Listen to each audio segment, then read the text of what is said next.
বেগুনি পেঁয়াজু সব বানানো হয়ে গেছে। এবার আমি বানাইছি। আমি বানাইছি, তুইও বানাইছি, আমি সবাই বানাইছি। ও শুধু মিথ্যা কথা তুই সবার কাছে শোন। সবাই বানাইছি। হ্যাঁ সবাই না, তুই আমি তুই রোজা থেকে মিথ্যা কথা কর। তুই মিথ্যা কথা বল, তোর রোজা হবে না। তুই বানাইছি, আমি বানাইনি। আমি বানাইনি। তুই কি বানাইছিস? বানাইনি আমি, তুই তাই কর। তুই একটুখানি সেগাই না দিছিস। সবাই দিয়েছে, সবাই বানাইছে।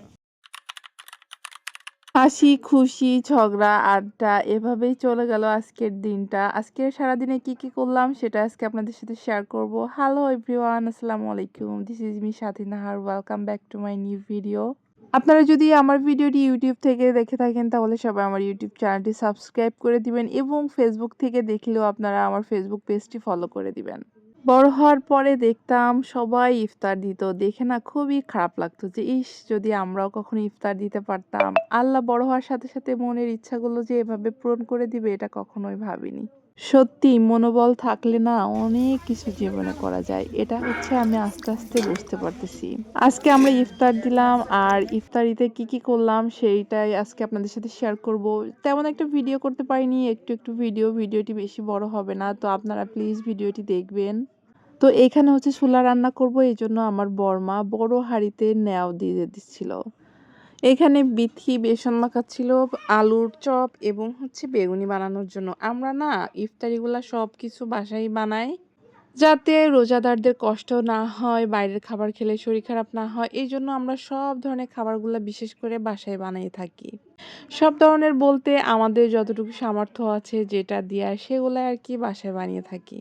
আমার ভিডিওতে একটা লোক খুবই বাজে কমেন্ট করছে। তো আমি আপনাকে বলি ভাইয়া, আসলে আপনাকে মানে বলারও আমার কোনো ভাষা নাই, কারণ এমন একটা ভিডিওতে সবাই এত সুন্দর সুন্দর কমেন্ট করছে, সেখানে আপনি একটা বাজে কমেন্ট করছেন। তো আপনাকে আল্লাহ হেদায়েত দিক। এটা ছিল আমার সেজো কাকা আর আমি হচ্ছে কাজে হেল্প করে দিচ্ছিলাম। এখানে হচ্ছে বিথি, আমি, মা সবাই মিলে পেঁয়াজ, তারপর হচ্ছে আলুর চপ বানানোর জন্য আলুর এই যে ছোট ছোট করে আলুর চপ অনেক কিছু বানিয়েছি। আর এখানে কিন্তু সবাই ছিল আমাদের পরিবারের, আমার সব মা, চাচি, আমার বড় কাকা, আমার সেজো কাকা, আমার আব্বা, আমার ছোট বোন, তারপরে আমার হচ্ছে চাচাতো ভাইরা সবাই ছিল।